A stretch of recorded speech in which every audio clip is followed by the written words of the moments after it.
Bonsoir, bonsoir. J'espère que vous me recevez correctement. Je vais démarrer dans une minute. Partagez le direct sur vos réseaux. Donc ce soir, je vais vraiment tout dire. Je vais vraiment être sans filtre et je vais voilà. Je vais vraiment parler de tout. Donc j'espère que ça vous aidera. Et j'espère aussi que ça aidera un maximum de gens à se réaliser. Voilà. Donc merci à toutes les personnes qui sont déjà là. Merci à tous ceux qui ont déjà partagé. Je vois que ça a déjà été beaucoup partagé.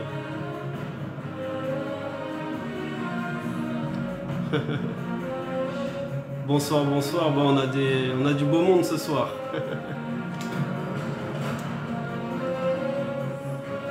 J'espère que vous aimez la musique. Moi, c'est une musique qui me donne la motivation, qui me donne la pêche. Là, je suis un peu stressé.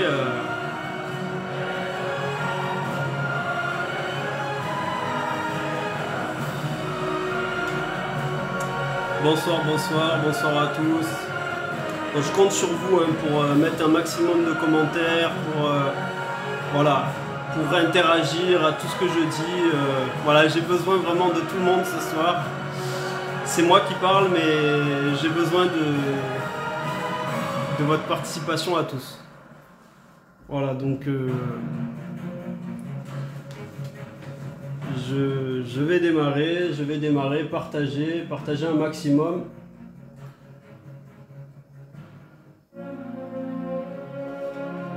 Partager un maximum ce direct. On va parler business, on va parler des tournants dans la vie. On va parler des difficultés qu'on peut rencontrer. Voilà, mais on va surtout parler de décision parce qu'au final, peu importe ce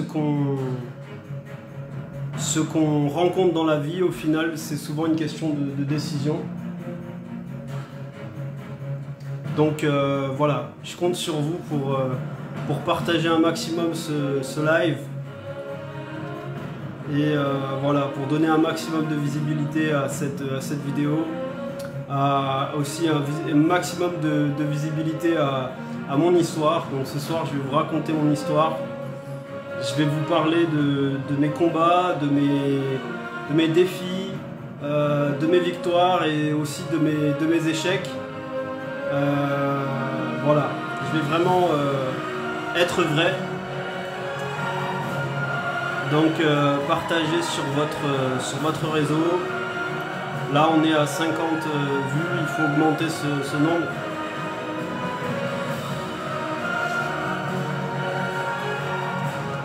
Ok, je pense qu'on peut atteindre facilement les 100 vues.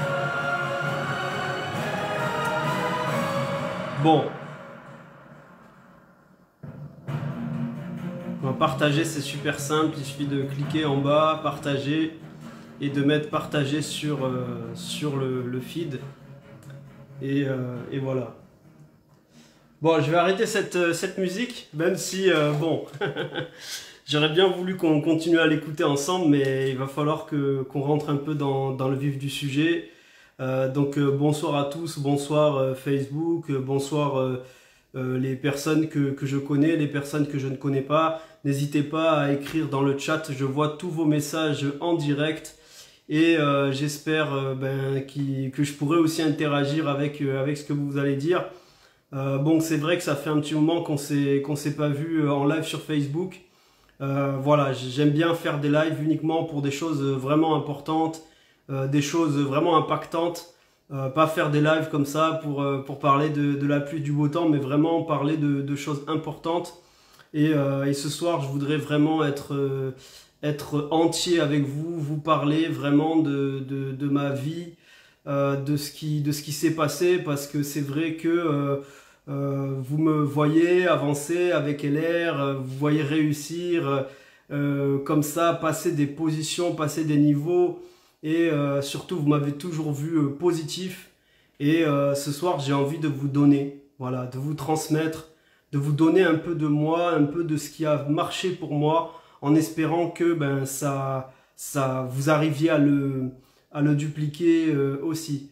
Donc voilà, j'espère que vous avez partagé, j'espère que vous, vos amis, vos familles regardent cette vidéo-là, parce que cette vidéo, je vais vous dire, elle va faire le tour du monde.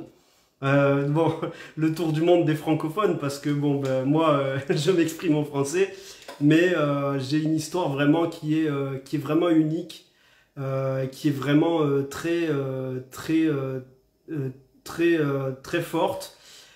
Parce que dès le plus jeune âge, on m'a toujours dit que je réussirais, voilà, que ça ne marcherait pas pour moi. Ça a commencé dès l'enfance, avec une enfance qui a été très bouleversée par différents événements.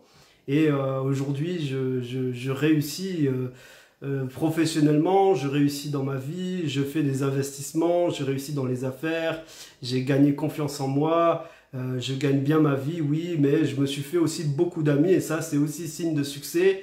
Je me suis entouré de personnes qui pensent comme moi. Voilà, j'ai gagné beaucoup de combats et aujourd'hui je veux vous le partager, je veux vous partager les combats que j'ai gagnés et aussi peut-être vous donner aussi la force de vous battre pour les combats que vous menez. Donc merci à tous qui réagissent et qui flambent la toile. Voilà, pour me parler, merci beaucoup. J'ai pas encore commencé la session questions. Je donnerai la possibilité aux gens de poser des questions à la fin. S'il y a une question urgente, ben, n'hésitez pas à le poser. Salut Sophie. Ah, Sophie, c'est ma première cliente LR, ma voisine de la Belle de Mai qui m'a acheté la première fois les produits. Ça fait plaisir de te voir. Donc, bonsoir à tous. Donc, on m'a posé tout plein de questions. Je les ai écrites pour pouvoir y répondre progressivement. Si ce n'est pas encore fait, n'hésitez pas à partager ce direct. Ça me donnera de la visibilité. Si on est amis, ben ça donnera, ça augmentera un peu le nombre de vues. Et puis, si on est partenaire, eh ben, ça nous aidera aussi à développer nos business. Donc, pour me présenter, je m'appelle Jean-Baptiste Gailloux, j'ai 34 ans maintenant. Ouais, je sais, ça se voit pas parce que je suis resté vraiment jeune et frais. Mais oui, j'ai bien 34 ans. Et ça fait maintenant 14 ans que j'habite à Marseille. Donc oui, ça fait déjà depuis longtemps. Je suis arrivé à Marseille à l'âge de 20 ans. Pourquoi je suis venu à Marseille? Alors ça, excellente question. Je ne sais pas pourquoi je suis venu ici. J'ai suivi un peu la seule lumière que j'avais. À l'époque, j'avais quelques amis qui habitaient à Marseille et c'est ça qui m'a amené ici. Et j'ai une vie j'ai eu une vie mouvementée dès le début parce que voilà, moi je suis atteint d'une maladie grave déjà. Donc si c'est la première fois que vous m'entendez parler de ça, mais soyez pas choqués parce que ben je n'en parle jamais. Pourquoi je parle jamais de ma maladie? Parce que je supporte pas qu'on me plaigne. Voilà, je supporte pas qu'on me plaigne et je supporte pas qu'on me compare à d'autres personnes malades. Bon ben si vous le savez pas et si vous ne le saviez pas avant ce soir, et ben sachez que je suis atteint de la mucoviscidose.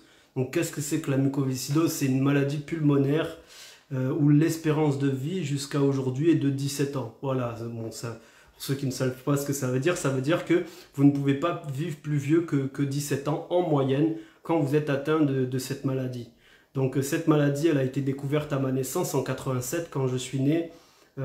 Et puis on a de suite dit que ben, je n'allais pas, voilà, je n'allais pas vivre longtemps. Bon ben c'est normal, c'est les gens qui ont la mucoviscidose. Il y a des enfants qui meurent à l'âge de 8 ans, de 9 ans. Mais c'est souvent à l'adolescence, entre 13 et 17 ans, que les patients meurent de la maladie. Voilà, alors qu'est-ce que ça provoque clairement comme maladie? Ça attaque les poumons. Donc c'est une maladie qui attaque les poumons et qui casse les poumons, qui détruit les poumons. et on ne peut pas, les poumons, ça ne se recycle pas. C'est quelque chose, une fois que c'est cassé, c'est cassé. Voilà, il n'y a plus rien à faire. C'est pas quelque chose qui peut se renouveler. Et la maladie, elle détruit progressivement les poumons et on ne peut rien y faire. Il n'y a aucun remède pour cette maladie et il n'y a voilà, il n'y a pas de solution miracle pour la maladie. Donc je suis atteint de cette maladie depuis le début, depuis très très jeune. Autre difficulté, et je reviendrai un peu après sur ma maladie, j'ai mes parents qui sont décédés alors que j'étais très très jeune. À l'âge d'1 an et demi, j'ai perdu ma mère et mon père. Voilà, j'ai perdu mes deux parents et j'ai été ensuite adopté par un membre de la famille, donc mon oncle. Et ça a été, voilà, c'est vrai que quand on est enfant et on a 1 an et demi, on ne se rend pas compte de tout ça. Mais au final, les enfants, bah, ils ne peuvent pas communiquer vraiment avec des mots. Ils communiquent avec des énergies parce qu'ils ne connaissent pas les mots. Et ils communiquent aussi avec le ressentiment, avec l'instinct. Et j'étais pas bien dans ma famille dès le départ. Voilà, j'étais pas accepté vraiment. J'avais aussi mon oncle qui m'a adopté avait aussi d'autres enfants et tout, donc ça faisait beaucoup et on était très nombreux à la maison. C'était pas évident et moi j'avais beaucoup de mal à trouver ma place dans la famille. Et j'ai grandi avec des carences, mais de graves carences, des carences à cause de la maladie et aussi des carences affectives à cause du décès de mes parents. Voilà, donc on est d'accord pour dire que c'était mal barré. J'étais vraiment mal parti dans tout ça. Merci pour tous ceux qui réagissent. Continuez à partager le direct dans vos Facebook. Ça fait plaisir. Merci pour cette gratitude que vous me faites. Voilà, donc vraiment, j'ai commencé dans des difficultés. Et comme on savait pas trop comment affronter tout ça, je suis parti dans des genres d'internats. Donc dans des internats, je suis parti dans des internats. J'ai dit que j'allais tout vous dire ce soir, donc je vais vraiment tout vous dire. Je suis parti dans des internats. Alors qu'est-ce que c'est un internat? C'est pas l'internat que tu vas après, voilà, où tu rentres le week-end. C'était un internat où je passais toute l'année là-bas. Voilà, un internat, je quittais ma famille. Et la première fois que je suis parti dans un internat, j'avais 8 ans. Et c'était un internat à l'année. C'est pas un internat, tu rentres et tout. Même pour les vacances, je ne rentrais pas. Donc j'étais toute l'année dans une maison très très loin de chez moi, à plus de 600 km de chez moi. Je voyais plus mes parents, je voyais plus mes frères et sœurs. C'était complètement déboussolant pour moi, c'était choquant. Et puis on me l'a pas dit, on m'a pas préparé à tout ça. Je suis parti comme ça là-bas sans savoir et ça a été un choc absolu pour moi d'être jeté comme ça dans la nature. Dans ce qu'on appelait des maisons d'enfants. Donc c'était des maisons aussi médicalisées pour les personnes qui ont des problèmes des problèmes respiratoires. C'était ça, mais il n'y avait pas que des gens qui avaient des problèmes respiratoires, il y avait beaucoup de gens aussi qui avaient des problèmes familiaux. Voilà, c'était vraiment des maisons où tu n'avais que des enfants à problème. Que des enfants à problème, et c'était vraiment quelque chose, hein. Il y avait vraiment tout profil.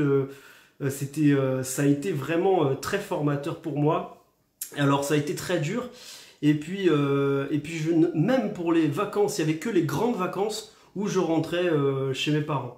Alors ça m'a aidé à me développer, surtout à essayer de créer par moi-même les choses. Voilà.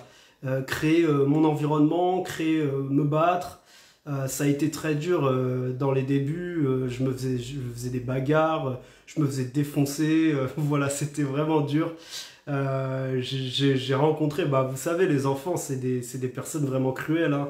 J'ai vraiment beaucoup souffert. J'avais des gens qui disaient à l'école que j'allais mourir, parce que bah voilà, il y avait quelqu'un qui disait, sa mère, elle disait oui, mais cette maladie, on va mourir. Et donc j'avais la fille qui était déléguée de la classe qui disait oui, Jean-Baptiste, vous savez, il va mourir, c'est normal, c'est sa maladie. Vous pouvez pas arrêter les enfants, même un professeur peut pas venir et dire non, mais tu dis n'importe quoi. Quand vous êtes un enfant, vous avez été un enfant, vous êtes livré à vous-même face aux moqueries des enfants, voilà.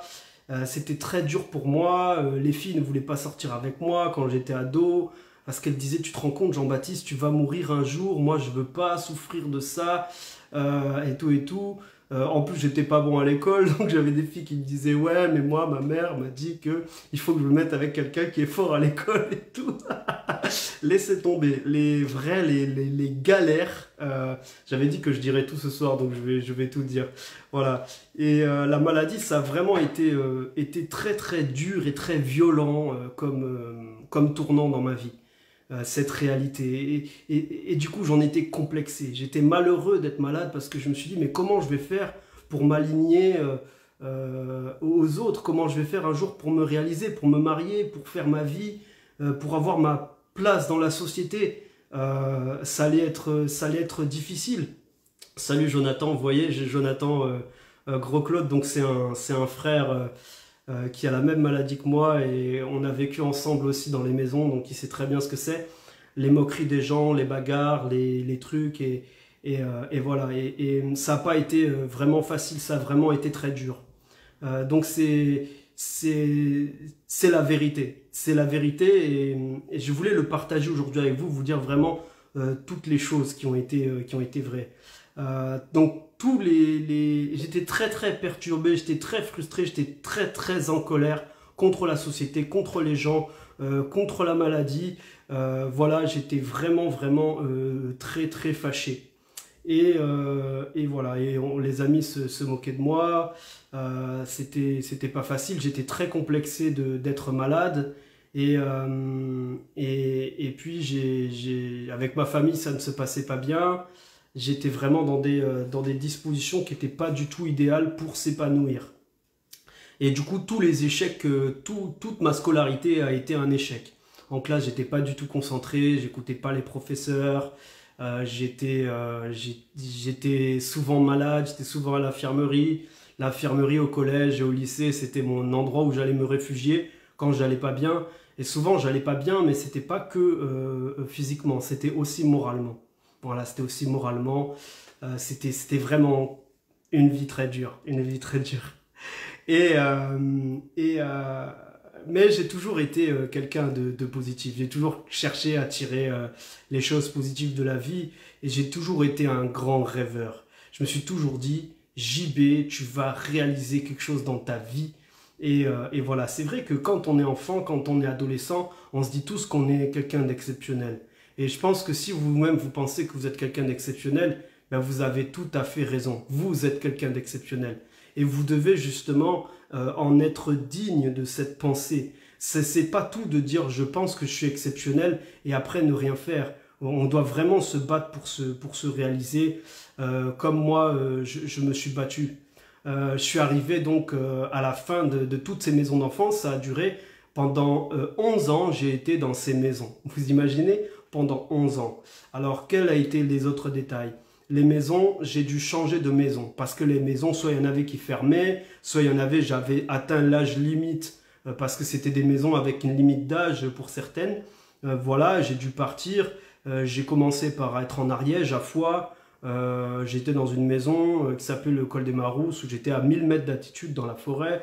Une super belle maison. J'ai passé 5 ans là-bas. Ensuite, je suis allé à Font-Romeu. À Font-Romeu, je suis resté 2 ans. Ensuite, je suis parti à Briançon. Voilà, et j'ai fait aussi une maison donc à Carqueiranne, dans le Var. Voilà, donc dans tous ces endroits, à chaque fois, je venais dans un nouveau collège, je venais dans une nouvelle atmosphère. Et voilà, tout le monde allait connaître ma vie, connaître ma maladie, connaître tout ça. J'avais les filles et les garçons qui se moquaient de moi.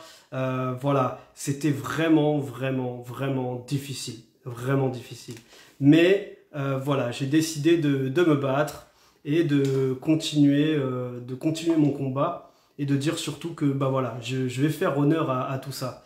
Le fait d'avoir eu aussi des parents décédés, c'est grave. En fait, je me rendais pas compte que c'était aussi grave. Mais en fait, les mamans comprennent. Il n'y a personne qui peut aimer mieux vos enfants que vous-même. Il n'y a personne qui peut aimer vos enfants mieux que vous-même. J'avais ma mère adoptive, j'avais aussi des mamans, de copains, d'amis qui compatissaient ma difficulté, mes combats dans ma vie. Ils m'aimaient. Il y a des gens aussi qui m'aiment, qui me disent « je t'aime mon fils ». Mais c'est pas l'amour de ta mère. L'amour de ta mère, c'est un amour unique. C'est un amour qui a un amour égoïste en fait, où ton enfant, toutes ses réalisations, tout ce qu'il va faire, tu es fier de lui. Les enfants, ils cherchent toujours l'attention. Regarde maman ce que j'ai fait, regarde maman j'ai fait ci, regarde maman j'ai fait ça. Et tu vas jamais lui en vouloir. Peu importe ce qu'il va faire, ton enfant, tu vas l'aimer. Et moi, j'ai pas eu ça. J'ai pas eu ça. Moi, toutes les fautes que j'ai fait, on me les a répétées à la figure. Toutes les choses, j'ai pas bénéficié vraiment d'un pardon que tu pourrais pardonner ton enfant comme tu devrais vraiment le pardonner. Pourquoi? Parce que un enfant, même s'il est adopté, ta mère d'origine, elle ne remplacera jamais rien. Et vous savez quoi? Ça, on me l'a pris très jeune. On m'a pris ma maman et ma maman est décédée, je ne l'ai jamais connue et ça a été un handicap. Et c'est un handicap auquel je pense très souvent. Je pense très souvent à l'handicap de ne pas avoir eu ma mère. Et quand je vois tous ces enfants, mes neveux, vos enfants à vous, et que je vois comment vous les aimez, c'est là que je me souviens, je me dis, mais Seigneur, si j'avais eu cet amour moi aussi, voilà, je me serais senti beaucoup mieux. Maintenant, est-ce que c'est pas ça qui a fait aujourd'hui que je me suis réalisé dans le monde dans lequel je suis réalisé? Vous savez, j'écoute du développement personnel, je lis aussi des ouvrages de développement personnel, et vous connaissez évidemment Anthony Robbins. Anthony Robbins, il a dit que sa mère, elle l'a foutu dehors à l'âge de 17 ans. Voilà, c'est une personne très dure, avec un très très fort caractère, et même s'il lui en a voulu, et il a été très en colère par ça, il avoue aussi que c'est ça qui l'a permis de devenir celui qu'il est. Aujourd'hui, Anthony Robbins, c'est vraiment une des personnes les plus inspirantes au monde. Et son mentor d'ailleurs, son mentor, la personne qui l'a formé, qui l'a accompagné à ce niveau-là, c'est Jim Rohn. Moi j'adore Jim Rohn et voilà. Donc Anthony Robbins lui-même avoue que si sa mère n'avait pas foutu à la porte, il serait jamais devenu celui qu'il est. Et aujourd'hui, voilà, c'est ça que je voudrais vous partager. J'aime pas faire de spiritualité, mais voilà, on dit que Dieu bénit les endurants. Voilà, Dieu bénit les endurants et il est avec ceux qui souffrent. Il est avec ceux qui souffrent. Il est avec ceux qui endurent et ceux qui se battent. Il ne peut pas être avec ceux qui sont là, qui se plaignent. Et voilà, donc bon, pour aller un petit peu droit au but, c'est vrai que j'ai dit que je parlerais de mon succès. Alors vous m'avez vu avec LR, bon, pour ma vie professionnelle, comme je l'ai dit, j'avais un échec scolaire immense, un très très fort échec scolaire, et je n'avais pas de diplôme à l'âge de 20 ans. À l'âge de 20 ans, j'avais ni le brevet des collèges, ni BEP, ni bac, j'avais rien du tout. C'est à l'âge de 20 ans que je me suis dit, peut-être JB, il faut que tu te bouges à faire quelque chose. Et c'est là que j'ai intégré une formation pour passer le bac. Voilà, c'était une formation d'équivalent bac, ça s'appelait le DAE, diplôme d'accès aux études universitaires, voilà. Et c'est ça qui m'a poussé à me lancer, à devenir, voilà, à passer mon bac. Ensuite, une fois que j'ai fini le bac, j'ai pu intégrer une formation d'équivalent de BTS Banque. Voilà, c'était même pas vraiment un BTS Banque, c'était un équivalent de BTS Banque. Et j'ai travaillé à la banque. Et une fois que j'étais là-bas, j'étais comme un lion en cage en fait. Une fois que j'ai travaillé à la banque, j'avais fait rapidement le tour. En l'espace d'un an, j'avais vu tout ce qu'on pouvait gagner en tant que salaire, tous les corps de métier, qu'est-ce que je peux faire, où est-ce que je peux arriver dans mon métier, quel poste je peux occuper, du poste de directeur jusqu'au poste de conseiller ou conseiller patrimonial ou tous les conseillers que vous avez en banque. Voilà, j'avais vite fait le tour. Et j'étais comme un lion en cage. J'étais pas heureux là-bas. Je me disais, mais JB, c'est pas ça que tu dois faire. C'est pas là où tu vas t'épanouir. Et je cherchais quelque chose de plus grand. Et c'est là que je suis tombé sur le projet qu'on développe. Le projet LR. Voilà. Et pourquoi j'ai démarré ce projet-là? Mais parce que je savais que j'étais promis à quelque chose de grand. Peut-être que vous savez aussi, peut-être que vous sentez aussi promis à quelque chose de grand. Vous avez vu comment j'ai commencé à vous parler? Je vous ai parlé de ce que j'ai vécu au tout début de mon enfance, de ma vie, pour que vous compreniez aujourd'hui pourquoi je me suis battu. J'ai dit que j'ai pas découvert LR j'ai découvert LR à Marseille alors que je ne connaissais personne ici. Ça faisait tout juste 3 ans et demi que j'étais à Marseille. Mais je me suis lancé et j'ai décidé que ça allait marcher pour moi. Voilà, l'attitude fait la différence. L'attitude donne les résultats. Et l'attitude a aussi créé un guerrier en moi. Voilà, donc pour vous expliquer un petit peu comment ça s'est passé, déjà j'ai démarré j'étais sur le point de me séparer avec quelqu'un et cette personne-là, bah, elle m'a mis dehors, voilà. Et j'ai été habité comme ça chez un ami avec le chat et voilà, avec le chat et avec mes affaires comme ça dans un tout petit studio à deux. C'était vraiment la galère. Cette même position-là, je commençais le LT, je faisais le JLT. Je faisais le JLT, je commençais le LT et je suis allé au bout des 3 mois. Voilà, je me suis qualifié. Et si vous regardez mes fiches bonus, ça c'est vraiment intéressant. Sur les 3 mois du LT, il y a 3 adresses différentes parce que j'ai déménagé 3 fois pour faire pendant cette période difficile. Voilà. Ensuite, 3 mois plus tard, j'ai enchaîné sur la position de leader d'organisation. Et à partir de là, je gagnais déjà entre 1500 et 2000 euros avec LR. Souvenez-vous, je travaillais encore à la banque. Hein. J'étais encore employé de banque. Tous les matins à 6 h, j'étais debout pour aller au travail et faire mon travail. Donc je faisais ça en plus de mes galères. Et après, j'ai fait rapidement la position de leader d'organisation bronze. Quelques mois après, 4 mois après, je commençais la position leader d'organisation bronze. Et au bout de 4 ans, j'étais au titre de argent.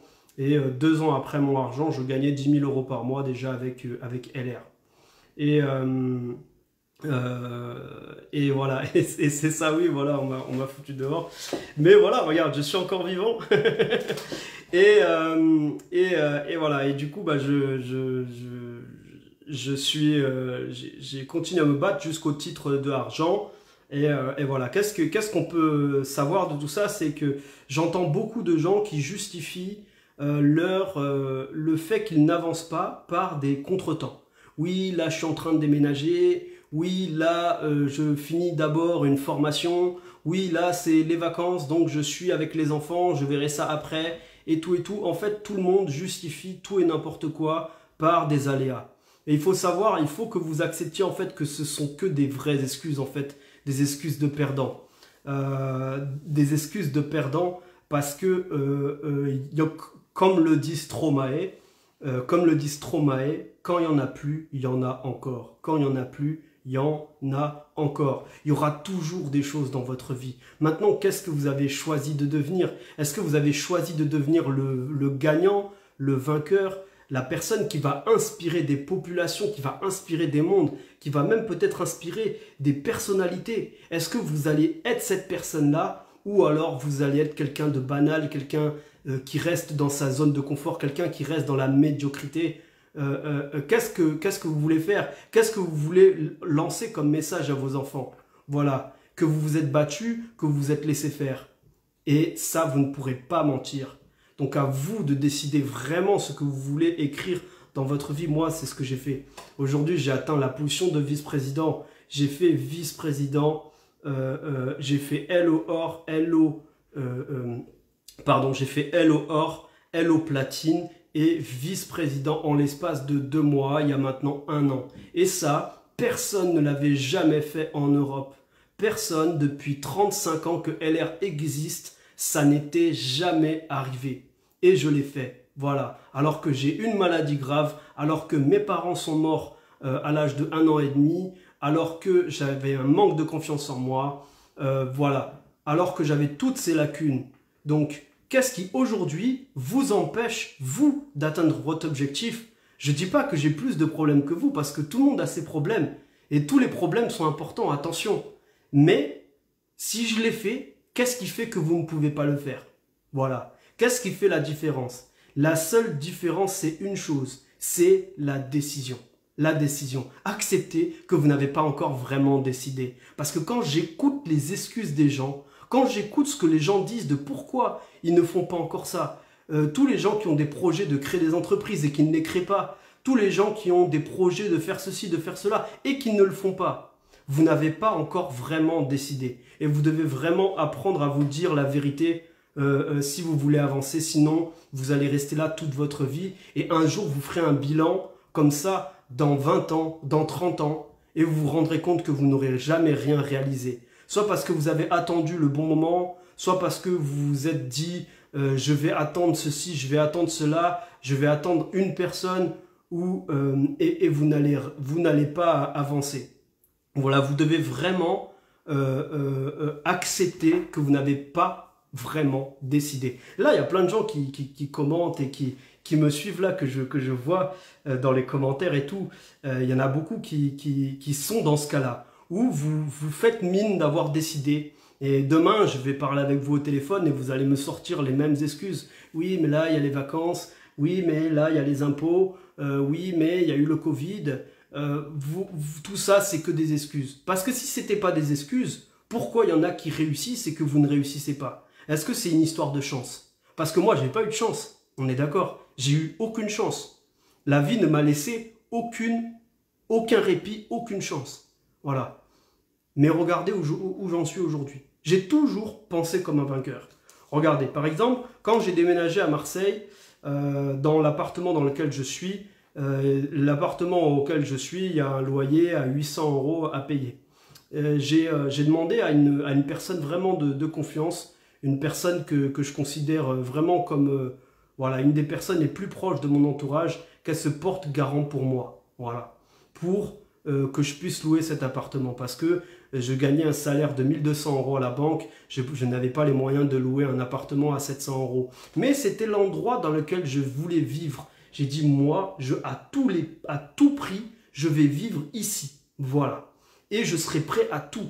Quand j'ai intégré l'appartement, j'avais pas les moyens de me payer un appartement à 700 €. Comment tu peux payer à 700 € de loyer en gagnant 1200 €? C'est pas possible.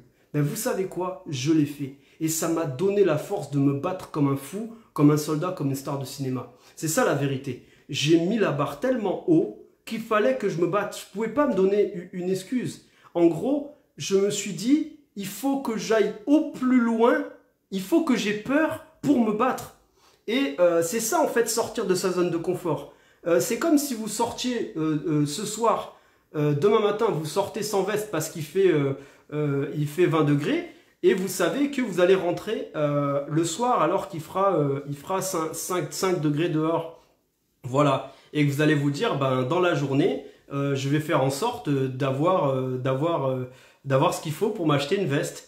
Et ben voilà, et ben c'est exactement pareil. Il vous faut mettre la barre au plus haut et vous pousser. Je connais trop de gens qui sont là dans leur confort. Oui, mais je vais attendre ceci. Oui, là, je vais attendre une rentrée d'argent. Oui, je vais attendre d'avoir plus de temps parce que là, bientôt, j'aurai plus de temps. Donc, je pourrai faire ça. Tous ceux qui sont dans le calcul, vous êtes dans l'erreur complète. Vous êtes dans l'erreur complète. Tous les gens qui réussissent, qui excellent, ils se battent et ils excellent comme ça sans réfléchir. J'ai démarré dans LR, j'avais absolument rien compris. Aujourd'hui, je maîtrise le sujet. Donc, faites des actions et arrêtez de vous cacher derrière les fausses responsabilités que vous n'avez pas. Arrêtez de vous cacher derrière les fausses excuses. Acceptez juste de ne pas être ambitieux. Récemment, je parlais dans ma story, je disais arrêtez de faire semblant sur les réseaux sociaux. Oh, c'est à la mode de dire ouais, je suis entrepreneur, ouais, je suis un homme indépendant, ouais, je suis une femme indépendante. Mais ça veut dire quoi tout ça? Ça veut dire que être indépendant, déjà, ça veut dire je ne dépends de personne. Est-ce que tu dépends de personne? Il y a des gens, ils disent ça sur les réseaux sociaux alors qu'ils touchent le Pôle emploi, alors qu'ils touchent la CAF. Si tu touches la CAF, tu touches le Pôle emploi, tu ne peux pas dire je suis indépendant. Voilà. Si tu dis je suis déterminé, je suis un entrepreneur, qu'est-ce que tu fais? Qu'est-ce que tu entreprends? Est-ce que tu cherches vraiment à te réaliser? C'est très à la mode d'être ambitieux, de dire qu'on est ambitieux, mais en vrai, il n'y a pas beaucoup de gens ambitieux. Donc être ambitieux, c'est mener à bien ses projets, c'est faire des actions, c'est se lever tôt, c'est se coucher tard, c'est faire beaucoup de sacrifices. Aujourd'hui, les gens ne veulent plus faire de sacrifices. Les gens veulent partir en vacances, ils veulent dépenser l'argent qu'ils n'ont pas. Mais c'est pas possible. Au bout d'un moment, il y a un problème. Si tu continues à dépenser l'argent que tu n'as pas, ou si tu continues à dépenser tout l'argent que tu gagnes, mais tu vas rester là toute ta vie. Donc, essayez de ne pas vous concentrer sur le paraître. Moi, je vous le dis, j'ai souffert. J'ai fait beaucoup de sacrifices. J'ai arrêté d'aller dans les soirées. J'ai arrêté de parler à des gens. Ça sert à rien de parler avec eux parce que, voilà, j'ai choisi mes amis. J'ai choisi de m'entourer avec des gens. Arrêtez de vous laisser impressionner par des gens. Rapprochez-vous des leaders, rapprochez-vous des gens intelligents, rapprochez-vous des gens qui font des affaires. Ils ont des choses à vous apprendre. Mais des fois, peut-être, vous vous sentez indigne. Vous dites, oh non, je ne vais pas parler à Madame Cheikh, ou non, je ne vais pas parler à JB, voilà, je ne le connais pas, c'est pas mon ami. Mais comment vous vous ferez des amis si vous restez tout le temps avec vous-même? Comment vous pouvez vous-même vous transformer si vous restez tout le temps avec des gens qui pensent de manière pauvre? Aujourd'hui, la société, je vous le dis, elle est pauvre. Pauvre dans sa tête. Et être pauvre dans sa tête, c'est être pauvre financièrement. Il y a une philosophie qui dit que 80% des richesses sont possédées par 20% des gens sur Terre. Là, vous êtes horrifiés si vous entendez ça pour la première fois. 80% des richesses au monde sont possédées par 20% de la population. Et bien, vous savez quoi? Selon une statistique, si vous prenez toutes les ressources du monde et que vous les redistribuez de manière égale à chaque être humain, et bien vous savez quoi? 2 ans plus tard, 80% des ressources appartiendront à 20% de la population. Ça va redevenir pareil. Pourquoi? Parce que la richesse, avant, elle est dans la tête. Elle est dans votre motivation, dans votre détermination. Donc aujourd'hui, vous devez vraiment être déterminé comme moi j'ai été déterminé. J'ai franchi tous les paliers. Et je me suis toujours dit, je raconterai un jour mon histoire. L'histoire là que vous êtes en train d'écouter, je vous la raconte pour la première fois. Mais vous savez quoi? C'était écrit dans mes objectifs. C'était écrit dans mes objectifs. J'avais écrit déjà il y a 10 ans, quand je réussirai ma vie, je raconterai toute la vérité. Et pendant des années, j'ai eu des grands entretiens avec des gens de mon équipe, des gens par... Oui, moi, je fais pas ça parce que ça. Oui, moi, je fais pas ça parce que j'ai eu un problème. Ouais, moi, j'étais bien parti, mais j'ai eu un problème financier. Ouais, mais moi, j'ai dû déménager. Ouais, mais moi, je me suis marié. Et toutes les conneries que j'ai entendues, et j'étais là, ah, d'accord et tout. Est-ce qu'à un moment, j'ai répondu, et moi, je suis malade? Et moi, j'ai mes parents qui sont décédés? Non, j'ai écouté, j'ai enduré. Et je me suis dit, c'est des conneries, mais un jour, je répondrai là. Et là, je vous dis ça. Qu'est-ce que vous pouvez répondre? La vérité, il n'y a rien à répondre. Je ne suis pas en train d'essayer de vous dire ouais, je suis meilleur que vous, moi je me suis battu, vous vous battez pas. C'est à vous de décider au final. Si demain, j'ai mis ça sur les réseaux sociaux récemment, si demain tu décides de te lever et de te dire ce jour ne sera, à partir d'aujourd'hui, rien ne sera plus jamais pareil, eh ben c'est de toi qu'il dépend. Voilà. Mais ne justifie pas le fait que tu ne fais pas les choses. Ne remets pas la faute sur les circonstances ou les événements parce que j'aurais 1001 raisons de mettre la faute. Oui, moi, j'ai pas fait ça parce que j'ai perdu mes parents. Oui, moi, j'ai pas confiance en moi parce que j'ai pas eu ma mère quand j'étais petit. Oui, moi, je suis malade. Tous les collègues à l'école, ils se moquaient de moi et c'est pour ça que j'ai pas avancé. Voilà. Regardez où j'en suis et appréciez parce que je suis encore en train de progresser et encore en train de grandir. La meilleure manière, ce que je peux vous donner, c'est la manière de vous inspirer. Je peux que vous donner de l'inspiration. Je ne peux pas faire les choses pour vous. Je ne peux pas faire votre travail. Je ne peux pas être dans vos têtes à décider pour vous. Ça, c'est juste des choses que vous pouvez faire. Mais vous devez vous sentir progresser. C'est la seule manière d'être heureux. Se sentir progresser. Le jour où vous ne progressez plus, vous n'êtes pas heureux. Avoir un emploi et rentrer tout seul le soir et se dire « je suis content », c'est faux, c'est complètement faux. Même dans votre travail, vous devez vous sentir progresser. Si vous ne vous sentez pas progresser, vous n'êtes pas heureux. Voilà. Donc à vous de choisir. Comme je parlais de ma vie professionnelle tout à l'heure, j'ai fait un petit écart. J'ai fait toutes ces positions-là, ça n'avait jamais été fait. Aujourd'hui, en France, il n'y a que 2 vice-présidents et j'en fais partie. Je suis super content d'en faire partie. Il n'y a que 2 vice-présidents et je fais partie. Je suis le plus jeune vice-président en France. Donc, je suis très honoré aussi d'avoir atteint ce niveau-là. On m'a posé pas mal de questions et je vais du coup répondre un peu aux questions que j'ai reçues en privé. J'avais commenté dans ma story. Si vous avez des questions à me poser, posez-les moi. Je vais y répondre en live. Donc, j'ai eu une question. Est-ce que tu n'as pas eu peur d'échouer? Voilà. Donc, on m'a demandé, est-ce que j'ai pas eu peur d'échouer? Oui, j'ai eu peur d'échouer. Euh, j'ai eu peur d'échouer. J'ai eu peur qu'on se moque de moi. J'ai eu peur du jugement. J'ai eu la flemme aussi. Oui, j'ai eu la flemme. J'ai eu tout ça. Mais je me suis aussi dit, il faut que je le fasse. Voilà. Donc, il y a deux choses. Il y a la courbe. En fait, dans votre esprit, vous avez deux courbes. Vous avez la courbe de la motivation et la courbe de la peur. Si la courbe de la peur est plus haute que la courbe de la motivation, eh ben, vous allez rester dans votre peur et vous ne passerez pas à l'action. Si votre motivation est plus haute que la peur, eh ben, vous allez passer à l'action. La vérité, c'est que c'est pas parce que vous êtes motivé que vous n'avez plus peur. Non. Voilà. Est-ce que j'avais besoin de tout connaître de LR pour me lancer? Non. J'en ai connu très peu et je me suis lancé. Et vous voulez savoir, dans beaucoup de projets dans ma vie, j'ai fonctionné comme ça.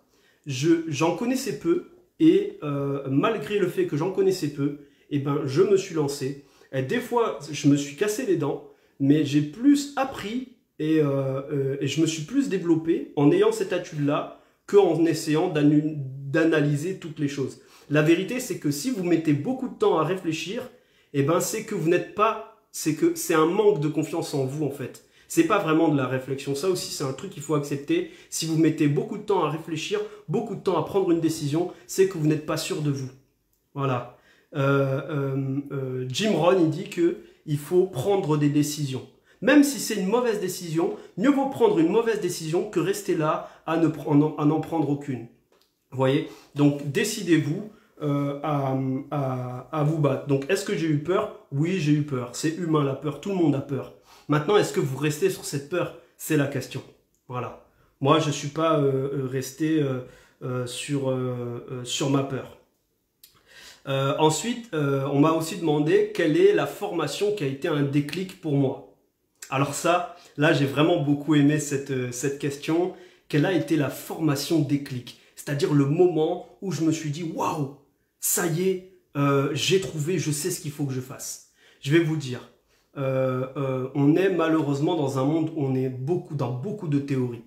Beaucoup de théories, vous avez été à l'école, vous avez écouté beaucoup de cours. Est-ce que ça a fait vous de quelqu'un d'intelligent? Non. Est-ce que ça a augmenté votre confiance en vous? Non. Est-ce que ça a augmenté? Bah, ça a augmenté un peu vos connaissances, mais ça reste que de la théorie. Il faut respecter une philosophie très importante. 80% 80% d'action, 20% de formation. Et aujourd'hui, ce que je vois le plus souvent, c'est 80% de formation et 20% d'action, voire 0% d'action. Et là, qu'est-ce qui se passe? Vous ne gagnerez jamais confiance en vous. Vous n'apprendrez jamais ce qu'il faut faire. Et vous n'avancerez jamais dans votre affaire. Donc, peu importe ce dans quoi vous êtes, vous devez accepter de vous tromper. Vous devez accepter de reproduire une chorégraphie et de ne pas faire exactement les mêmes pas. Mais c'est pas grave. Vous allez apprendre la chorégraphie, la faire, la refaire et après vous allez devenir bon. Et les gens vont vous regarder et dire waouh, c'est magnifique. Comment tu as fait pour faire cette chorégraphie? Eh ben tu sais quoi? Je l'ai fait 50 fois chez moi. C'est ça la vérité. Mais beaucoup de gens regardent le résultat et veulent avoir ça de suite. Ouais, moi je veux ce résultat de suite. Mais non, c'est pas possible. Si vous faites un peu de danse, vous verrez, une chorégraphie, il faut la répéter. Vous allez vous tromper plein de fois. Est-ce que ça fait de vous quelqu'un de ridicule? Non, ça ne fait pas de vous quelqu'un de ridicule. Mais c'est comme ça que vous allez apprendre. Vous pouvez regarder une vidéo de danse 50 fois, mais ça ne fera pas de vous un danseur. Si vous voulez apprendre à faire, si vous voulez apprendre à danser, pratiquez. Et ben voilà, c'est exactement ça. Et la pratique prend toujours le dessus sur le talent. La pratique prend toujours le dessus sur le talent. En vrai, toutes les compétences peuvent s'apprendre. Donc, quel a été le déclic pour moi, la formation déclic? C'est très simple. Ça a été mon travail personnel. Voilà, toutes les choses que j'ai vécues sur le terrain. Les gens qui m'ont dit non, les gens qui m'ont dit oui, mais en fait c'était non. Voilà, tout ça, en fait, ça a été, c'était ça qui m'a appris le plus. Les moments où j'ai souffert, les moments où j'ai été trompé, les moments où j'ai été trahi, les moments où je pensais que c'était gagné et que c'était pas gagné, les moments où j'ai été arrogant, les moments où j'ai fait des erreurs, les moments où j'ai pris des mauvaises décisions. Voilà la meilleure des formations. Voilà ce qui a été tous ces déclics. C'est ça en fait les déclics que j'ai eus. C'est pas une formation. Voilà, c'est ce que j'ai fait sur le terrain. Et là, j'ai envie de vous dire, vous avez suffisamment de compétences sous le capot pour aller faire vos propres expériences. Mais si vous ne les faites pas, vous n'aurez rien à raconter. Souvent, on me dit, ouais, mais qu'est-ce que je peux dire dans ma formation? Qu'est-ce que je peux dire à mes équipes pour les motiver? Qu'est-ce que je peux dire aux gens pour les inspirer? Mais parle de toi, de ce que toi tu fais, des victoires que toi tu fais. Mais si toi tu ne gagnes pas, si toi tu restes dans la théorie, si toi tu ne passes pas à l'action, comment tu veux inspirer les autres? C'est pas possible. Il faut comprendre que le leadership, vous ne pouvez pas mentir en leadership. Le leadership, c'est quelque chose qui se transmet parce que vous avez fait des choses, vous avez remporté des victoires. Vous ne pouvez pas inspirer aux gens à remporter des victoires si vous-même, vous ne les avez pas remportées. C'est ça qu'il faut vous dire. Vous ne pourrez pas. Donc moi, ce que je vous dis, vivez votre propre vie. Vivez vos expériences. On vous a appris suffisamment de choses pour que vous fassiez les choses. Faites-le maintenant, peu importe ce dans quoi vous êtes. Vous devez passer à l'action et souffrir de ça. Vous devez passer à l'action et souffrir de ça. Vous devez passer à l'action et souffrir de ça. Vous devez en avoir marre. Vous savez, à Marseille, beaucoup de gens me connaissent. Beaucoup de gens me connaissent. J'ai même des partenaires qui démarrent, qui me disent « Ouais, mais JB, mais toi, tu as présenté à beaucoup de gens LR. » Oui, j'ai présenté à beaucoup de gens LR. J'ai présenté à beaucoup de gens. J'ai eu beaucoup de gens qui m'ont dit non. J'ai eu beaucoup de gens qui m'ont dit « T'inquiète, je démarre le mois prochain. » et qui ne démarrent pas. J'ai eu beaucoup de gens qui m'ont dit « Moi, je connais plein de gens, tu vas voir, je vais t'amener plein de monde et tout. On va bien réussir. » Et que les gens répondaient plus au téléphone après. J'ai des gens qui m'ont promis mondes et merveilles. J'ai même des gens qui m'ont dit « Je te quitterai jamais. » et qui sont partis. Vous vous rendez compte? Mais j'ai vécu toutes ces choses et c'est riche de mon expérience. Et aujourd'hui, je peux vous en parler avec le sourire. Et je peux aussi vous conseiller de vous battre. Mais vous ne pouvez pas conseiller aux autres de se battre si vous ne vous battez pas. Donc quel est le secret du leadership? Le secret du leadership, c'est montrer l'exemple. Gagnez vous-même les combats. Et vous inspirerez d'autres à gagner des combats. Voilà, c'est ça. Ne cherchez pas à faire semblant. Ne cherchez pas à mentir. Parce que ça se verra et ça se sentira. Et votre discours, il sonnera creux. Il sonnera creux. Et vous repartirez avec des gens qui vont vous dire « Ok, j'ai tout compris ce que tu as dit. Je vais tout faire. » Et à la fin du mois, rien. Il n'y aura rien de fait. Parce que vous n'avez pas inspiré les gens à parler d'eux-mêmes, à se battre eux-mêmes. Donc voilà, le leadership, qu'est-ce que c'est? C'est votre histoire personnelle, le leadership. C'est ça. Donc, commencez à écrire vos difficultés. Commencez à sortir, à sortir de chez vous. Commencez à flirter avec le non. Commencez à flirter avec l'échec. Parce que qu'est-ce que vous pouvez raconter si ce n'est l'échec? Rien d'autre. On raconte les victoires. On ne raconte pas les victoires. On raconte les échecs. On raconte les moments où ça a été dur. On valorise les gens qui réussissent malgré l'échec. C'est ça qu'on fait. On ne valorise pas des gens qui réussissent tout parce qu'ils ont eu. Non, on valorisera quelqu'un qui est parti de rien et qui est devenu quelqu'un. On valorisera quelqu'un qui n'avait pas les compétences et qui est devenu compétent. Maintenant, est-ce que c'est vous? Est-ce que c'est ce que vous allez devenir? Ou est-ce que non? Ouais, non, mais moi, j'ai pas cette facilité. Ça m'en vient à la question d'après. Il y a quelqu'un qui m'a dit oui, mais il faut être fait pour ça. Voilà. Est-ce qu'il ne faut pas être fait pour ça? Moi, je ne suis pas fait pour ça. J'ai essayé et j'en ai conclu que je ne suis pas fait pour ça. Moi, je vais vous dire, les amis, ça, c'est la question que j'ai préférée par-dessus tout. Vous êtes fait pour ce que vous choisissez d'être fait. Ça, c'est des fables. Les oui, moi, je pense que je ne suis pas fait pour ça. C'est pas vrai. Vous êtes fait pour ce que vous choisissez d'être. Si vous choisissez d'être... si dans votre cœur, vous avez choisi que vous serez un footballeur professionnel, il n'y a pas à être bon, pas être bon. Vous allez le devenir. Bon, si vous avez 34 ans comme moi et que vous décidez ça maintenant, ça va être compliqué. Mais tout ça pour vous dire, si demain vous voulez dire, moi, je vais être bon à m'exprimer en public, je vais faire les meilleures formations, mais vous le pouvez. Si demain vous dites, je veux devenir le meilleur vendeur, mais vous le pouvez. Si demain vous voulez dire, j'aurai l'histoire la plus incroyable à raconter, vous le pouvez. Vous le pouvez. C'est à vous d'écrire votre propre histoire et c'est à vous de choisir pourquoi vous êtes fait. Ne pensez pas qu'il y a des forces obscures ou alors des choses qui font que Vous n'êtes pas maître de votre situation. Vous êtes maître de votre situation. Vous êtes maître de ce qui vous plaît et de ce qui ne vous plaît pas. Vous êtes maître de ce pourquoi vous êtes fait. Moi, quand j'ai découvert LR, j'ai choisi que je serais fait pour ça. Je l'ai choisi. Et j'en ai appris les compétences et je les ai mis très très rapidement en action. Vous savez, quand on a démarré au tout début, on n'avait aucune formation. Après 3 mois de LR, on ne savait même pas qu'il y avait des diplômes junior manager et manager et JLT. On passait les positions comme ça parce qu'on avait quelqu'un qui ne voulait pas nous expliquer toutes ces choses-là. Mais qu'est-ce qu'on a fait? On a continué. On n'avait même pas de formation en ligne. Mais on a fait et on n'avait pas de formation, mais on passait à l'action. On faisait beaucoup de choses. On allait rencontrer beaucoup de gens. On avait des choses à dire.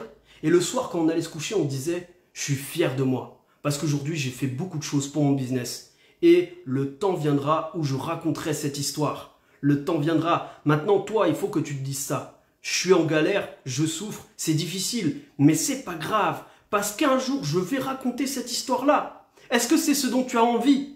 Est-ce que c'est ce dont tu as envie? Si c'est ce dont tu as envie, mets-toi en œuvre dès maintenant. Dès maintenant. Arrête de reporter.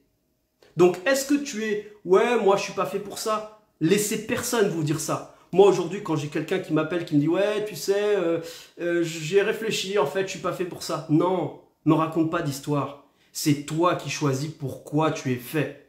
C'est toi qui as le contrôle de ta vie. C'est toi qui choisis pourquoi tu es fait. J'ai choisi pourquoi j'étais fait. Vous pouvez choisir pourquoi vous êtes fait.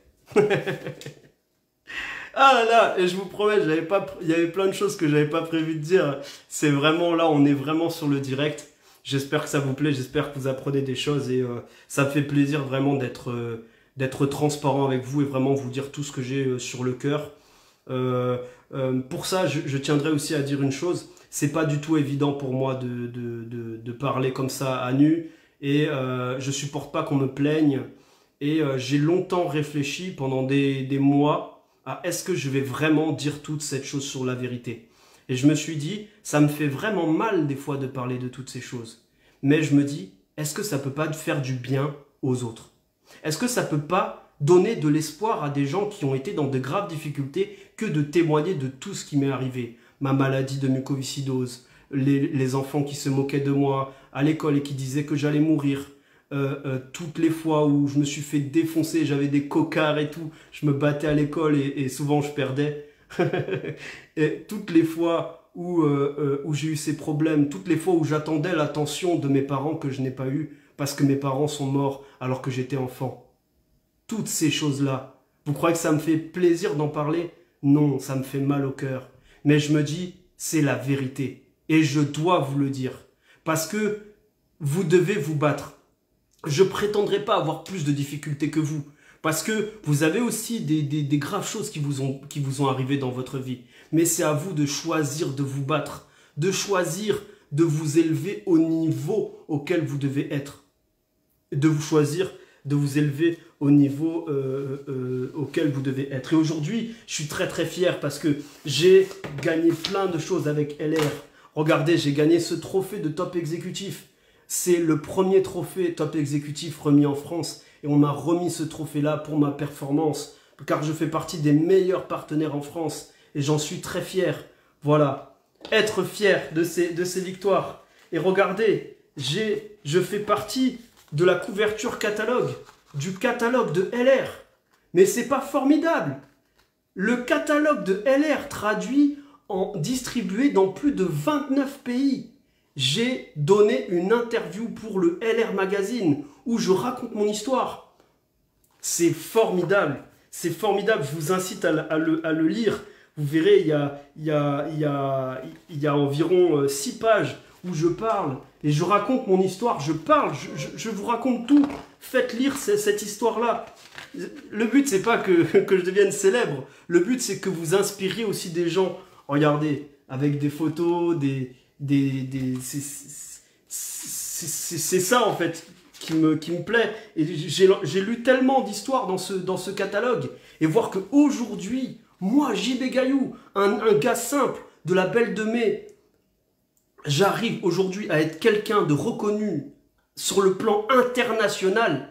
Mais franchement, mais je me dis, c'est dingue quand même, c'est vraiment dingue. Donc vous aussi, vous le pouvez.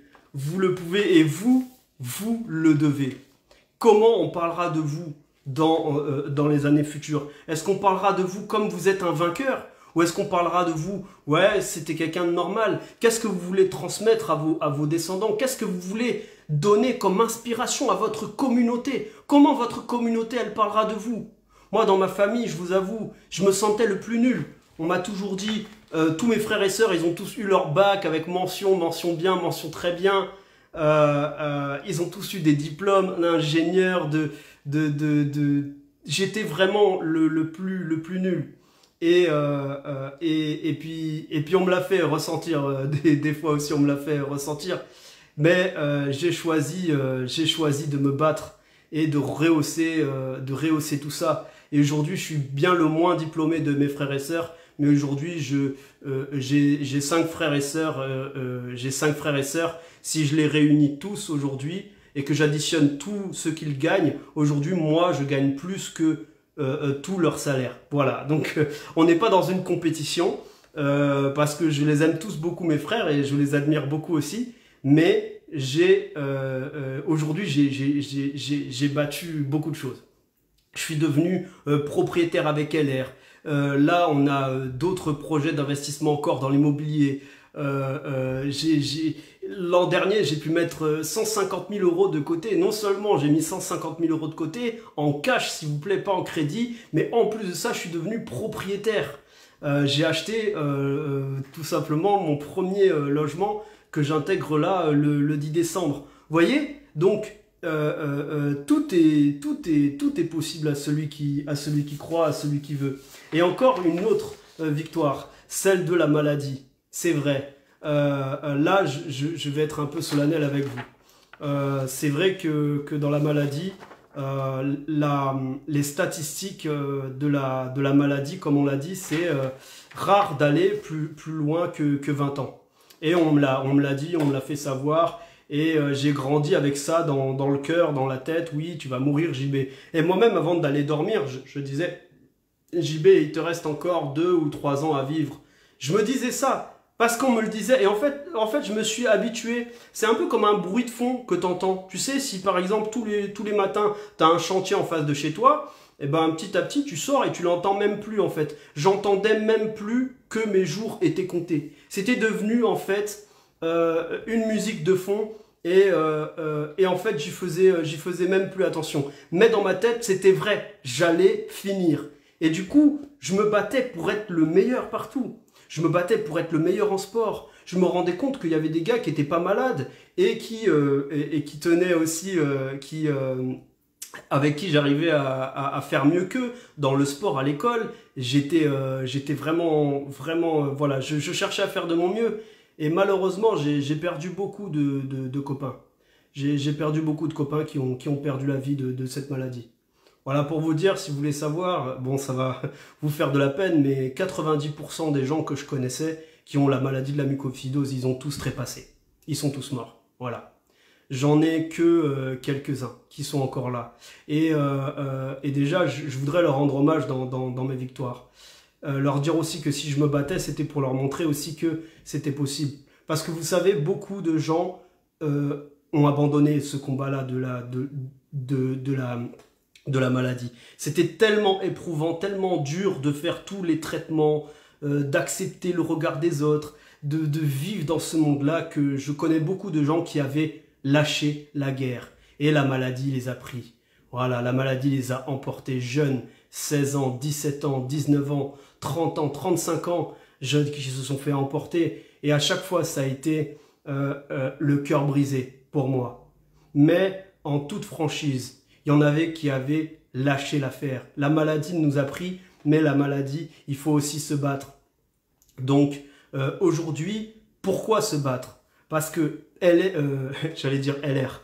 Non, parce que un laboratoire qui s'appelle Vertex a inventé un médicament qui s'appelle le Kaftrio et qui est un médicament qui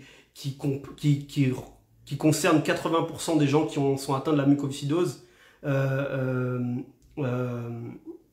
80% des gens qui ont la mucoviscidose. Et en fait, grâce à ce médicament, bah, on a une maladie qui est vraiment diminuée. Je suis passé de 65% de mes poumons à 94% de mes poumons, les gars. J'ai vaincu la maladie. J'ai vaincu la maladie. J'en suis sorti plus fort. Aujourd'hui, je peux aller faire du sport, je peux marcher longtemps, je peux me lever tôt. Avant, je ne pouvais pas me lever plus tôt que 10 heures. Je ne pouvais pas me lever plus tôt. Et quand je me levais, je toussais. Je toussais vraiment avec beaucoup de violence et beaucoup de force entre 10 heures et midi. Et j'étais obligé de tousser comme ça. Et arrivé midi, j'étais épuisé parce que j'avais toussé pendant 2 heures. J'avais la tête comme ça, j'avais des céphalées.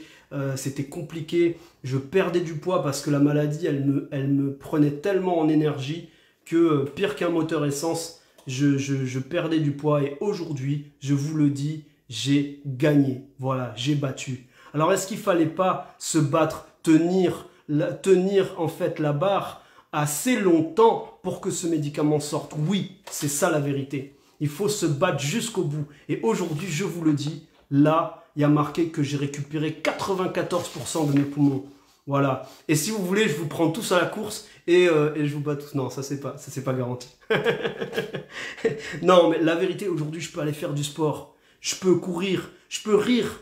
Vous savez, je pouvais pas rire avant. Souvent, les gens me disaient, ouais, mais JB, toi, t'as un rire trafiqué. La vérité, c'est que oui, j'avais un rire trafiqué. Mon rire, c'était comme un faux rire. Parce que c'était un rire qui, oui, qui exprimait de la joie chez moi. Mais en fait, ça m'empêchait de tomber dans une canne de tout. En fait, parce que quand tu rigoles, en fait, tu pousses vraiment tout l'air que t'as dans tes poumons. Et moi, ça me faisait tousser. Aujourd'hui, j'ai plus ce problème-là. Je peux rire, je peux même faire des fous rires. Des fois même, je rigole tout seul. Et je peux rire sans problème. Vous pouvez pas savoir ce que ça fait. Quand j'ai dit ça l'autre jour, des gens m'ont dit si, on peut savoir ce que ça fait. Non, vous ne pouvez pas savoir. Il faut avoir connu le froid pour respecter les chaleurs. Il faut avoir connu la tristesse pour connaître le bonheur. Il faut avoir connu la tristesse pour connaître le bonheur. Il faut avoir plus eu de poumons pour comprendre ce que ça fait que d'avoir ces poumons. Donc les gars, moi je vous dis, le matin je me réveille, j'ai plus les poumons collés. Avant le premier respiration du matin, c'était de la toux. C'était je me sentais pas bien, j'ai mal à la tête, je souffre.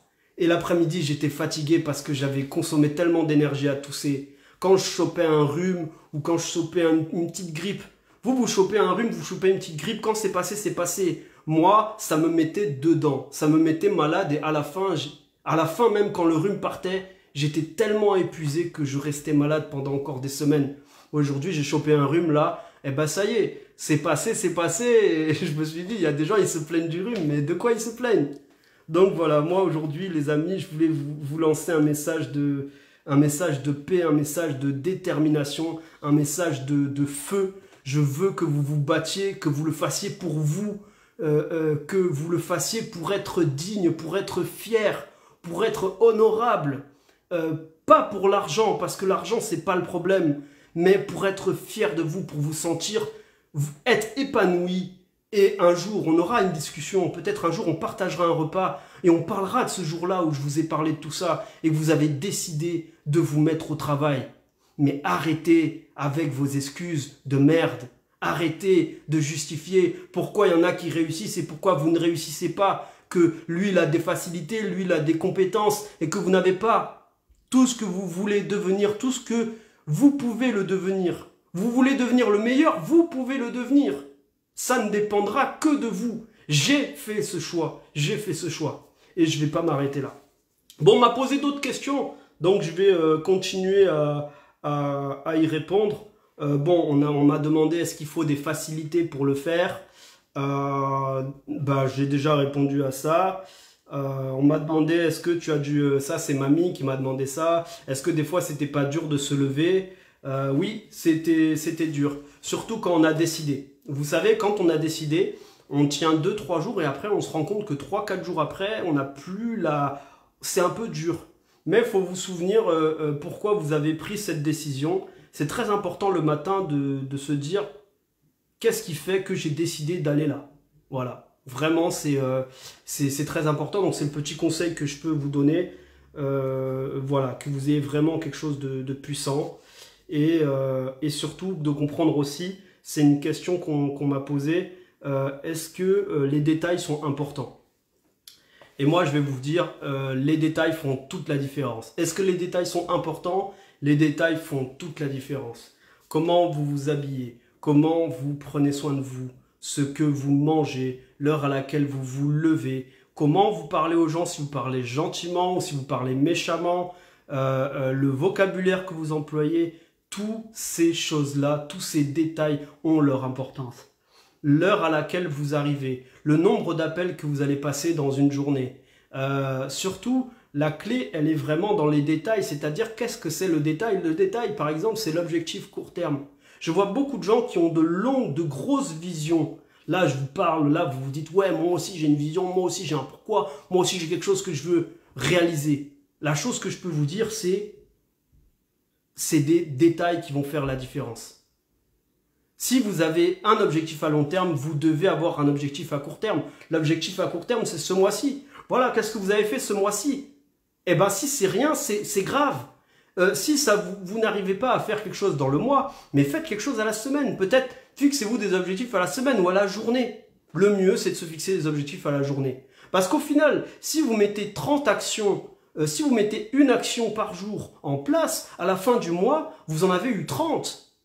C'est ça, en fait, des détails dont on parle. Si vous avez mené une action par jour pendant 30 jours, à la fin du mois, vous avez fait 30 actions. Et je suis tellement déçu, tellement triste quand j'entends quelqu'un me dire « Oui, moi j'ai fait ma liste de noms ce mois-ci. » Mais alors tu n'as rien fait. Tu n'as rien fait. Voilà. il faut vraiment faire des petites choses. Voilà, Madame Cheikh l'a dit, si vous voulez obtenir des grandes choses dans la vie, acceptez de faire des petites choses. On ne peut pas monter en haut d'une tour sans marcher sur la première marche de l'escalier. Ce n'est pas possible. Et c'est là que vous devez comprendre que c'est tout leader qui fait ça. Commencez à faire des petites choses. Commencez à... Vous voulez présenter, faire des présentations devant 100 personnes, mais commencez à faire devant une personne. Après, commencez à faire devant 2 personnes. Voilà. Commencez à comprendre qu'il faut y aller de manière graduelle. Voilà. Il faut vraiment y aller de manière graduelle. Voilà. Donc... exactement, il faut arrêter de minimiser les efforts des uns et des autres, mais vraiment il faut se donner aucune excuse. De toute façon, à la fin, les excuses vous les racontez à vous-même, parce que c'est vous qui payez vos factures. À la fin, c'est vous qui avez une mauvaise estime d'eux. Je connais beaucoup de gens, malheureusement, hein, qui ont une mauvaise estime d'eux. Ils se sentent nuls, ils se sentent pas bons, ils se couchent avec de la culpabilité, peut-être que vous voyez à travers ce que je dis. Choisissez que ça s'arrête. Vous savez quoi? Vous sentir mieux, avoir une bonne estime de vous, ça vous fera vivre plus longtemps. Regardez-moi. Regardez-moi. Si j'avais eu une mauvaise estime de moi, peut-être que la maladie m'aurait emporté. Si j'avais laissé la maladie prendre le dessus sur moi, peut-être que je ne serais pas là aujourd'hui à vous parler. Et du coup, il n'y aurait rien à raconter. Donc, voilà, choisissez de vous battre. Donc, la dernière question qu'on m'a posée, on m'a dit, est-ce qu'il y a des choses qui te passionnent à part LR parce qu'on voit que LR dans ta vie? Alors ça m'a beaucoup fait rire. Merci Madame Cheikh pour ton compliment. Et merci pour tout ce que tu fais pour moi. Alors, est-ce que j'ai des passions? Et là, je vais vous bluffer les amis. J'ai beaucoup de passions. Je suis passionné, déjà je suis passionné de géographie. Voilà, je suis passionné de géographie, je suis passionné d'archéologie, je suis passionné d'histoire, voilà, je suis passionné de beaucoup de choses. Je suis passionné par les histoires de toutes les communautés. Voilà, j'étudie beaucoup de choses sur les communautés, les comportements humains, les différents empires, les Mayas, les Égyptiens. Voilà, j'ai vraiment beaucoup de références et beaucoup d'études là-dessus. voyez, tous les reportages qu'il y a sur National Geographic, si vous avez Disney+, vous savez qu'il y a une rubrique National Geographic, des fois il y a National Geographic aussi sur la 5. Eh ben, tout ce qu'il y a sur National Geographic, j'ai presque tout vu, voilà. Ouais, je suis aussi passionné des animaux, donc je connais beaucoup de choses sur les animaux, sur les insectes, sur les voilà, sur les étoiles, sur l'astronomie, voilà, genre, je connais énormément de choses là-dessus, ça me passionne. Je m'intéresse aussi beaucoup aux cultures. C'est pour ça que j'ai beaucoup de frères et de sœurs sénégalais, comoriens. Voilà, j'aime savoir les choses, j'aime connaître, comprendre, étudier les cultures, étudier les comportements. Vraiment, voilà, ça me passionne. Je suis passionné par, bah, je l'ai dit, par l'astronomie, par les étoiles.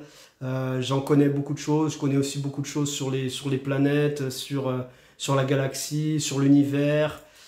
Voilà, bon bah, si vous avez étudié, par exemple, je sais pas si vous avez étudié, mais est-ce que vous avez étudié la fin du monde? Eh ben oui, moi j'ai étudié la fin du monde. Il y a des théories scientifiques bien réelles là-dessus. Bon bah voilà, pour vous montrer à quel point je vais aussi loin.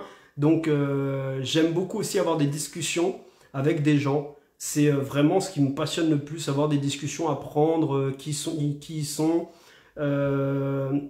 bah, d'où ils viennent. Bon, bah, par exemple, ceux qui étaient au Power Dev, vous avez vu une jeune femme dans la vidéo qui parlait de la maladie de la mucoviscidose. Et bah, si vous voulez savoir, aujourd'hui, on s'est parlé. J'ai parlé avec cette jeune femme et on a parlé pendant 1 heure. Et j'ai appris à la connaître, qui elle est. Voilà, je l'ai félicité pour la vidéo qu'elle a faite. On a parlé de LR, je lui ai parlé de ma vie, je lui ai dit plein de choses. Voilà, j'adore avoir des conversations avec des gens, rencontrer les gens, apprendre à les connaître, apprendre à savoir ce qui leur plaît, ce qui fait battre leur cœur. Voilà, j'aime beaucoup aussi manger, ça se voit, je pense. Ouais, il y a tout le monde qui me sort des, des noms de repas dans le chat. Oui, j'aime beaucoup la bouffe. Ouais, vraiment, j'aime bien. Mais comme vous l'avez peut-être vu dans ma story, actuellement, je suis un programme minceur où je fais 1 heure de sport, 1 heure et demie de sport tous les 2 jours. Donc, je mange vraiment que des légumes maintenant. Et là, j'ai un objectif de perdre 10 kilos. Donc, si vous ne le saviez pas, je vous le dis maintenant. J'ai un objectif de perdre 10 kilos et j'espère bien les avoir perdus d'ici janvier. Voilà. Qu'est-ce que je peux vous dire d'autre?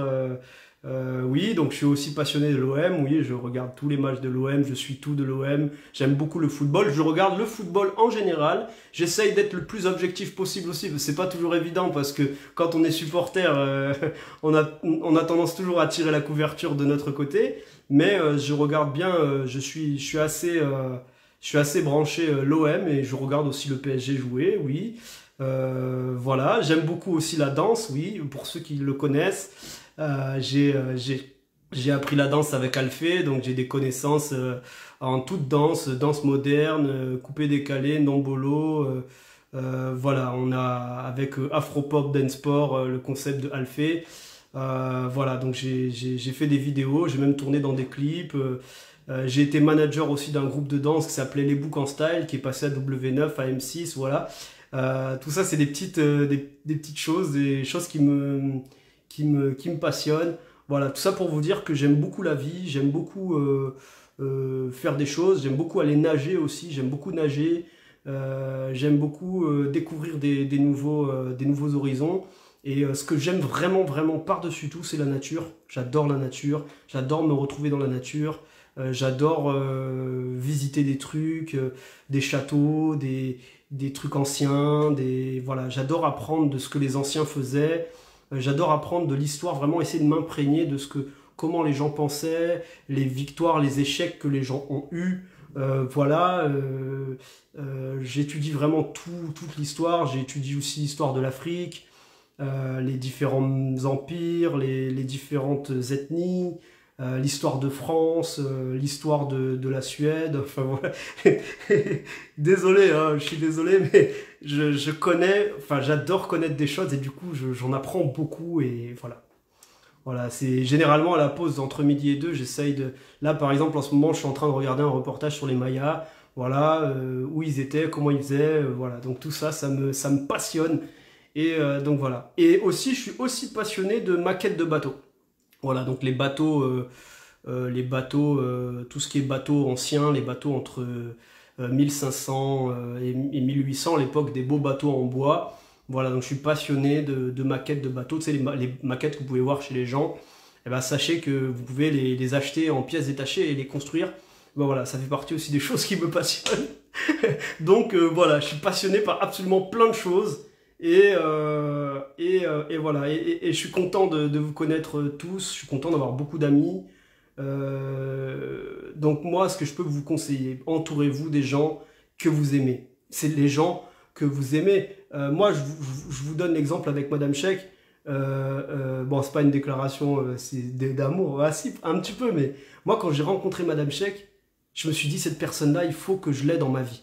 Voilà. Parce qu'elle m'inspire, elle me donnait envie de me battre, en fait. Tu vois? Et je connais beaucoup de gens, vous rentrez, vous sortez dans la vie des gens comme ça, sans respect.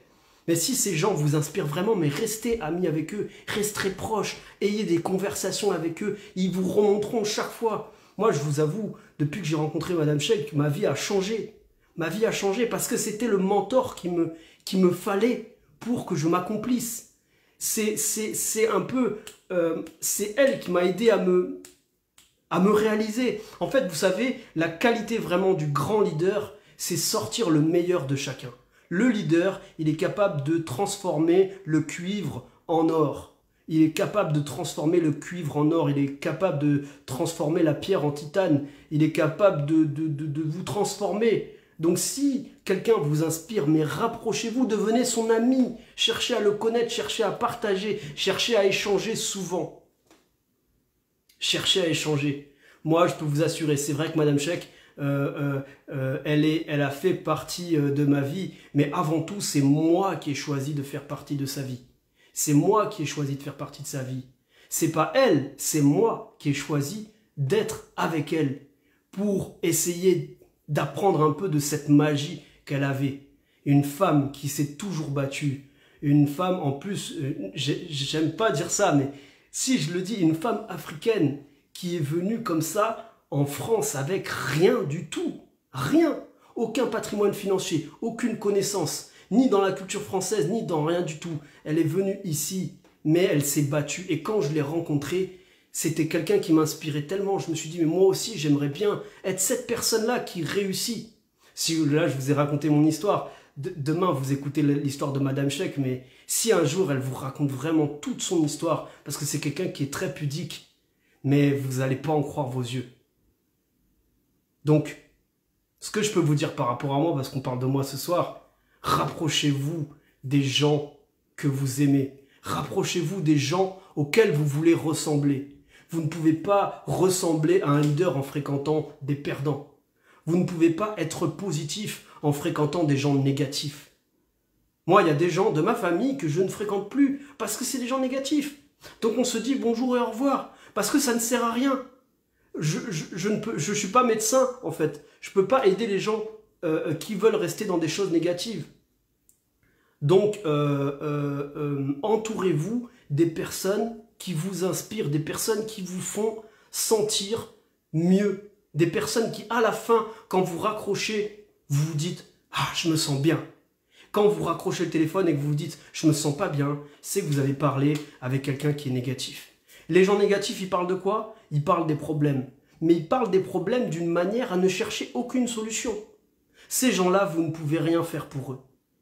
Il y a une solution à tous les problèmes. Moi, j'accepte de parler d'un problème uniquement que si on parle aussi de la solution. Si c'est pour parler du problème, juste parler du problème, ça ne m'intéresse pas. Voilà. Donc, devenez cette personne, appréciez, entourez-vous, rapprochez-vous des gens que vous admirez, des gens qui vous inspirent. Et vous verrez que petit à petit, vous deviendrez aussi cette personne. Merci à tous pour votre écoute ce soir. S'il y a une question, n'hésitez pas à la poser. Je vais essayer de regarder le chat s'il y a des choses qui m'ont été posées. Voilà, donc l'accumulation des petites actions donne accès à de grandes actions. Effectivement, c'est ça. Le bonheur, c'est juste un sourire du voisin le matin, te met de bonne humeur. Oui, absolument, c'est tout à fait ça. Alors, j'essaye de lire un petit peu. Que le Seigneur continue à vous garder. Merci infiniment. Alors, euh, le- alors, je regarde. Merci à tous. Merci vos messages. Euh, Qu'est-ce que je n'ai pas entendu? L'accumulation des petites choses. Je regarde, j'essaie de lire vraiment tous les messages, mais il y en a eu tellement que c'est plus les derniers messages que je retrouve. Donc s'il y a une question auquel j'ai pas répondu, si vous pouvez juste la réécrire en bas. Euh, voilà. Alors. euh, Merci JB, merci Mpiana. Il n'y a pas de souci. Merci JB, bah, merci beaucoup à tous. Je continue à regarder s'il n'y a pas des questions. Maintenant, moi, ce que j'aimerais vraiment bien, c'est que plutôt que de me dire merci, plutôt que de m'applaudir ce soir, moi, j'aimerais bien un jour vous applaudir vous. Donc, je veux que vous vous battiez vous aussi vos rêves, vos choses. Ce soir, c'était un peu égoïste, j'ai parlé de moi.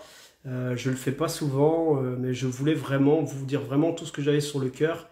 Voilà, et aussi, voilà, si vous allez réaliser quelque chose, c'est avant tout grâce à vous.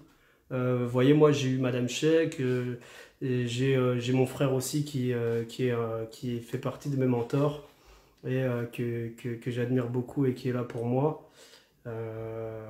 Mais avant tout, il s'agit de vous et de ce que vous allez, de ce que vous allez faire. Vous allez faire. Alors, non, j'ai pas oublié l'OM dans mes passions, j'en ai parlé. Vous voulez qu'on continue à parler de l'OM? Non, hein. Euh, alors, je regarde.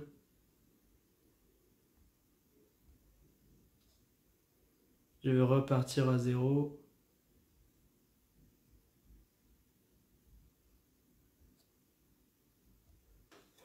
Oui, je vais écrire un livre, ça c'est sûr. C'est déjà dans les projets.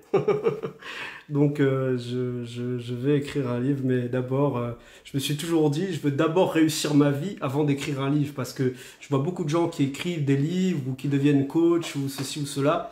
Vraiment la meilleure, comme je vous ai dit, le meilleur leadership, c'est vraiment vous-même en fait. Voilà, c'est votre propre succès. Si vous voulez écrire un livre sur comment réussir alors que vous n'avez pas réussi votre vie, alors que vous, quand il a fallu se battre, vous ne vous êtes pas battu, et ben forcément c'est compliqué. Bon, j'ai un pensionnaire qui est là, qui est avec moi, qui est un intrus, mais il veut pas partir. Donc, ouais, c'est vrai, j'aime beaucoup le Sénégal aussi. J'y suis allé 6 fois. Et c'est un peu comme mon deuxième pays, c'est mon pays d'adoption. Euh, donc, euh, donc voilà, un big up à tous les Sénégalais.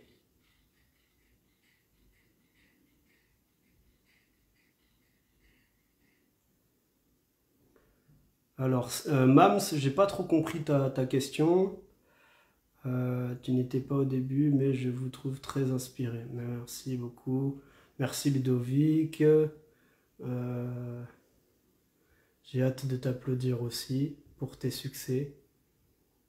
Et merci Kevin, merci d'être avec moi depuis le début. Ouais, ouais, il ferait mieux d'aller combattre les rats. Donc, c'est quoi le mariage? C'est pas prévu ça encore. Ok, bah comme on dit, parlons peu, parlons bien chez moi à Marseille. Donc je vais vous souhaiter une excellente soirée. Merci à tous d'avoir suivi ce live. N'hésitez pas à le repartager dans vos feeds, de le partager aussi avec vos équipes. Ça peut peut-être aider. De partager aussi avec peut-être un membre de votre famille ou quelqu'un que vous connaissez comment dire, qui est affaibli par des difficultés. Peut-être que mon témoignage, il l'aidera à se battre, à se révéler. Voilà, donc je vous souhaite de vous battre et voilà, de devenir écrivain de votre propre histoire aussi. Et je serai le premier spectateur lorsque vous la raconterez. Voilà, partagez ce direct avec d'autres. Je vais le laisser en replay, donc on pourra même le regarder. Ceux qui l'ont raté depuis le début, bah vous pourrez le reprendre. Et voilà. Je vous dis à très bientôt. J'espère réintervenir prochainement pour vous donner peut-être encore d'autres conseils. Et n'oubliez pas, 80% d'action, 20% de formation. Et non 80% de formation pour 20% d'action ou zéro action. Ok? Donc c'est ce que je veux que vous reteniez avant de finir cette formation. 80% d'action, seulement 20% de formation. C'est ça le succès. Merci à tous. Je vous souhaite une excellente soirée et je vous dis à très bientôt.